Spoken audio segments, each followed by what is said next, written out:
What you manifest in your mind, you can bring to reality. International Fight Week just happened. UFC 239 just happened from Vegas, headlined by John Jones versus Junior Dos Santos. Not Junior Dos Santos.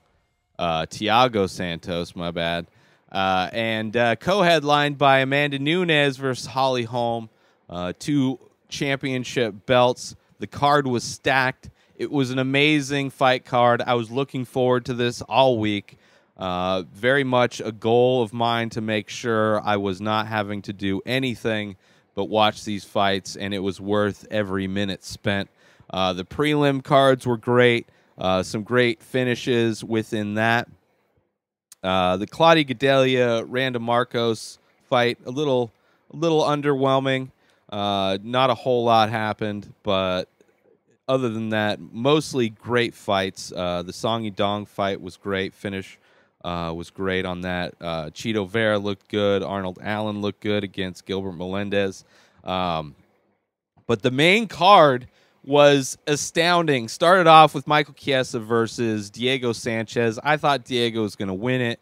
Diego's just one of those crazy humans that have been in the UFC from The Ultimate Fighter 1 and has just had this resurgence in his career. He's looked great. I think he's coming off of 3 wins back-to-back, and this is his first loss. He didn't get finished. It was complete domination, though, by Michael Chiesa, where Chiesa looked huge.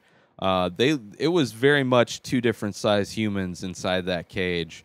And apparently Sanchez left Jackson Wink and went with some dude that just doesn't know anything about fighting, apparently.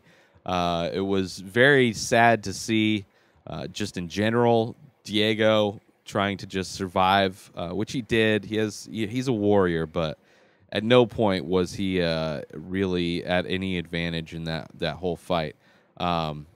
Chiesa looked great. We'll see what happens when he fights more welterweights, but he looks great at that weight.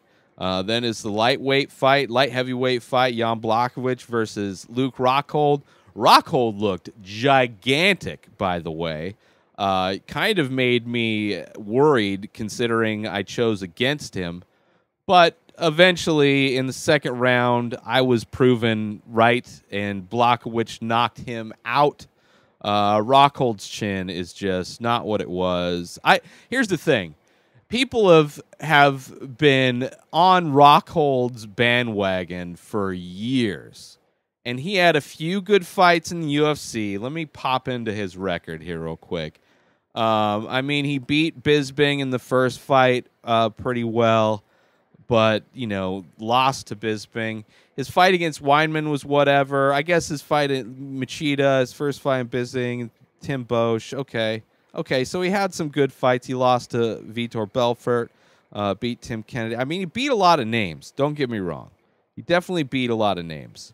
But pretty much once Bisping beat him in 2016 when he knocked him out, he should have basically lost all of his fights from basically the same thing, except for David Branch wasn't able to. David Branch hit him and hurt him in their fight, but wasn't able to finish, and I think that's just more nerves and just I think probably he's his own worst enemy when it comes to that. But Luke Rockhold hasn't looked good for 3 years, and people are just like, hopefully now people will stop talking about him like he's the next coming, because he hasn't done anything good in forever. He just needs to stick with modeling or whatever. Just stop doing interviews. He's very confusing to listen to in interviews. He's trying to act like a cool person, but doesn't really know how to speak. It's kind of sad, and he should just stop. And Blachowicz looked great. Great win, great knockout. Then followed up by a 5-second knockout from Jorge Masvidal versus Ben Askren. I'm looking forward to seeing Ben Askren in a fight, go a little bit longer than the first scramble of his first fight against Robbie Lawler. No. It's a giant flying knee from the start from Masvidal and just flatlined Askren. It was crazy. It was crazy. Then you go to Amanda Nunes, Holly Holm, and in the first round, Holly Holm is going for this like John Jones kind of sidekick to the fucking meat of the hip or whatever, and just hesitated with her leg up, no guard, and so Amanda Nunes threw up a head kick and knocked her out, and was a great win from Amanda Nunes, by far the best female fighter to ever fight.